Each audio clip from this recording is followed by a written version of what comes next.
In our continuing coverage of the pandemic affecting most of the United States, the President today has declared Pennsylvania a major disaster area, unlocking desperate federal funds that will help the citizens there, some who are now completely out of resources.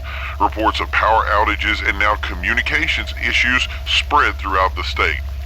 This occurred after 3 civil defense shelters were flooded with sick individuals that resulted in the occupants fleeing the area.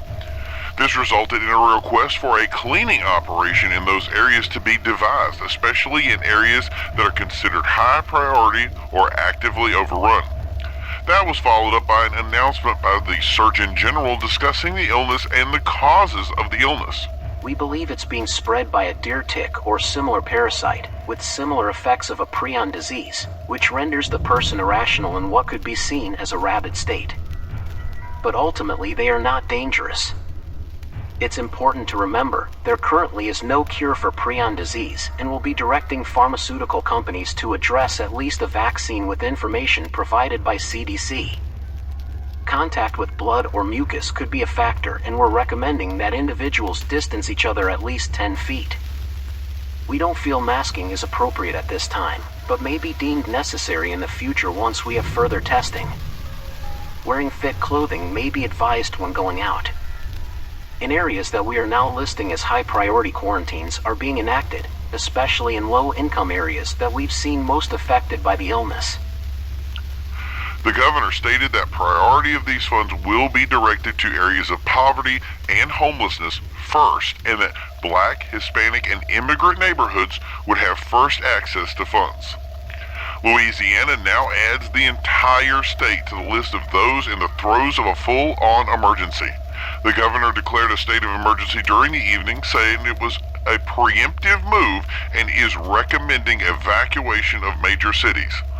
Civil defense supplies will be moved to the Superdome, where individuals can be relocated in hopes to avoid a reoccurrence of Pittsburgh. Civil defense has devised this centralized sheltering system from prior successes that allows everyone to access food and water and better resource management, and will be the first place that it's imposed. Critics have pushed back, saying that it's effectively gathering the illness in one spot, but civil defense countered that it would be easier to combat the illness in a centralized location than it would to have to scour the cities. Some individuals have refused to use the new sheltering system in fear that they could become sick in proximity to others, but CDC has stated there is no danger due to the strict and swift actions of civil defense, and they would allow continued access to healthy food and water. The Second Amendment was rescinded in the area as police and other officials secured firearms from anyone in the area or entering the shelter. Sheriff offices went home to home confiscating arms during the night due to the fear of shooting innocent people. This immediately enacted the ire of right-wing pundits that called the move despotic and a move towards tyranny, but police in the area assured that arms would be returned once the event was over, while proponents have confirmed that the move has also removed hundreds of illegal firearms from their streets. In the first good news we've heard, Asheville, North Carolina has reported that what they are calling a tax is over, and they have secured their city from illness. A police checkpoint has been set up for anyone entering the city at this time, but they feel the emergency is over. It's not without controversy, though. When the police chief was asked how they overcame the illness, he simply stated, "I dealt with it like a war and shot the explicitives in the head and burnt the bodies." End quote.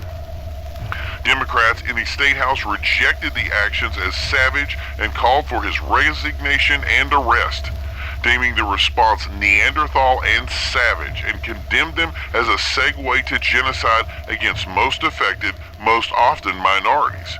It is true that a recent report stated the predominance of the illness did affect minorities. Calls to the sheriff's office in response have not been returned.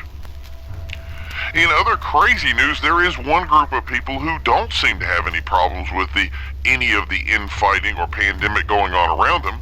Known as Smileys, these people have completely refused to accept the idea of a sickness or illness, suggesting it's propaganda, and have gone to petitioning the state houses to send National Guard troops home and to lift any quarantines.